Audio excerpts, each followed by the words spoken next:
My name is Bryson. I'm Peyton Cantrell, sponsors of the Memphis Children's Business Fairs and the owners of Book It for Life. Yeah, it started off just as a book club that we made because we didn't think that our friends and stuff were reading enough or really enjoying books. So we made it. It started off just a group of our friends. We would come meet at the upstairs section of Whole Foods and just we would have them read a book, bring it in, and then we would discuss it and do an activity based around the book, like maybe like a crafts project. We could go to see a movie sometimes. And then it started growing beyond our friend group, and it sort of became a social club for a while because people would just come in and discuss life and how stuff is going. And then it's kind of how it started. And then after that, we started to get opportunities to start to help the community. So we started doing community service projects, which led us to speaking to Rotary, the Rotary Club of Memphis Central. And that opened our doors for us getting to partner with the libraries, and that started our different book clubs and our different branches outside of just the branch that we started with. And so that eventually led us to being led into kind of the entrepreneurship standpoint of helping kids. And we participated in our first business fair in 2019.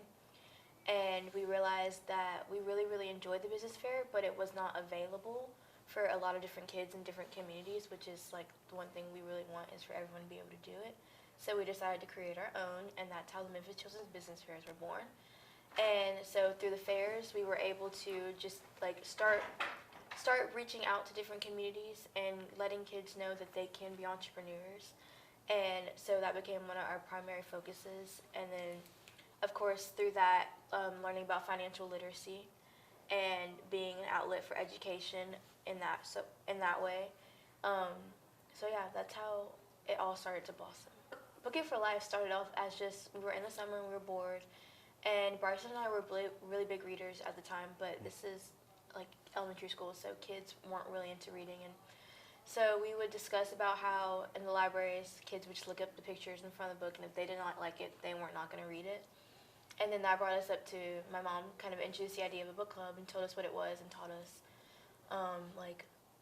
how you go about it. And so that led to us creating the name, which I created, and then it led to us meeting for the first time. And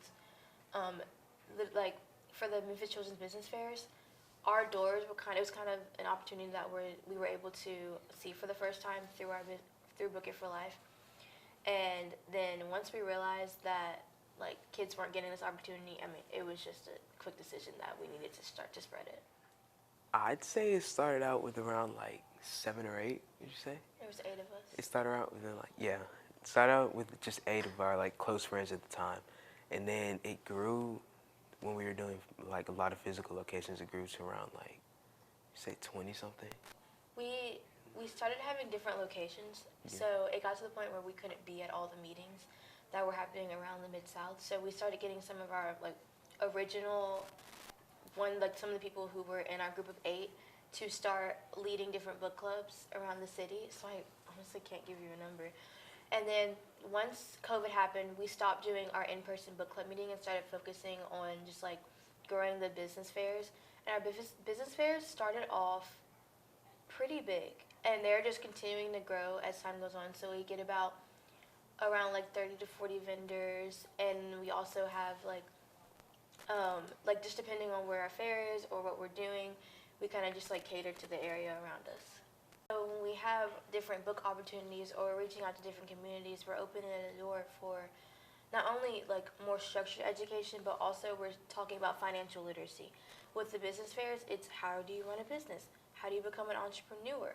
What are the different things you have to do? So that not only teaches you about budgeting and how to take care of your own finances, but it opens the door for entrepreneurship and expanding outside. And it also kind of can give you a career idea. I mean, if you know that you're passionate about one specific topic, and you go into a business in that one specific topic, this gives you time to grow and expand on it. Yeah, we involve both of our parents and stuff, and then we use our families and stuff to garner support. Our family, like you said, our parents are our biggest supporters. They have done so much for us and sacrificed a lot for us and didn't ask questions when starting this off. They overall supported us through everything. I think the biggest thing for us is, I mean, we were 8 years old coming up with these crazy ideas. And so, like, the mindset of most people is just kind of be like, oh, like, that's a fun little idea. But they actually took us seriously, and they listened to our crazy ideas and then helped us kind of start it. And then also, I mean, obviously, we both have had times where we're consumed with other things or we're doing different hobbies and stuff, but they've never taken the joy out of life by doing this. So even though we are running two businesses at a relatively young age, there's never been a second where they're just like, you have to do this and no, you're doing nothing else fun. Like, we still have the joy of life and childhood and being young and traveling and memories without the pressure of just everything always being perfect. But to work on our business fairs and to host these events, it takes a lot of planning, a lot of reaching out to people, a lot of support. We have so many, like, we have a lot of volunteers who are willing to help us. I have my friends who support. Bryson has friends who support. And that really helps us just have a backbone for if things go wrong and if we have different situations. Our godparents and our aunts and uncles and everyone have been extremely, extremely supportive. And that has really helped us. But I think when hosting the fairs, besides the planning, it's also just like having the energy to keep going is one of the biggest things. We put a lot of time into making sure our venue spaces are good and that the kids are having what they need. And then on the day of the fairs, it's about just offering support and being there to answer questions and being there to give our time to these businesses that are growing, because these are children who are trying to expand and shape the future. So it is something that, like, it's a lot of energy that goes into fostering these ideas. I still struggle with balancing things, especially now that we're both, like, we're in high school and it's our second year. I think for me, recently, it's been about making difficult decisions and really focusing on what I'm passionate about, because I do a lot of clubs and I don't say no to people, and it starts to hurt you, and then you get burnout. And burnout is the one thing in this world that I do not want, because you don't have any motivation to do anything. So I guess with balancing, it's prioritizing what you feel is important for you, but also prioritizing things that you enjoy and enjoying and allowing hobbies to be in my life and allowing myself to take breaks even when I don't want to.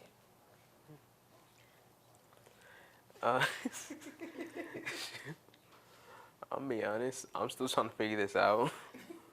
In terms of like balancing, one thing that I will say has helped me a lot is like planning out stuff and making planners and stuff. Because you'll find yourself doing work for like a business or something, helping set up a business fair or something after school on top of like your schoolwork. So it's really important to have and like maintain a good schedule. And that's probably why my Remind app has like 50 different categories already. Me personally, I want to like expand on our ability to do like service projects and like expand our reach with service projects, because we've done stuff around like the Memphis and surrounding area, but I want to expand like, I don't know. I just want to help kids like like we'll start countrywide and then eventually worldwide. I think for me, I want a big literacy push, because that's where we're lacking the most right now. And I want to be able to see not only just like tutoring or different things with like peers, but I want to be able to start helping people build their libraries and expanding, our little libraries around the area.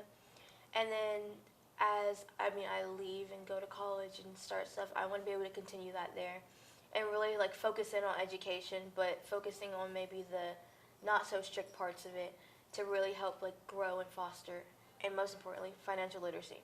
I think we really need to push financial literacy, and so starting to create opportunities for kids to be able to grow in that way.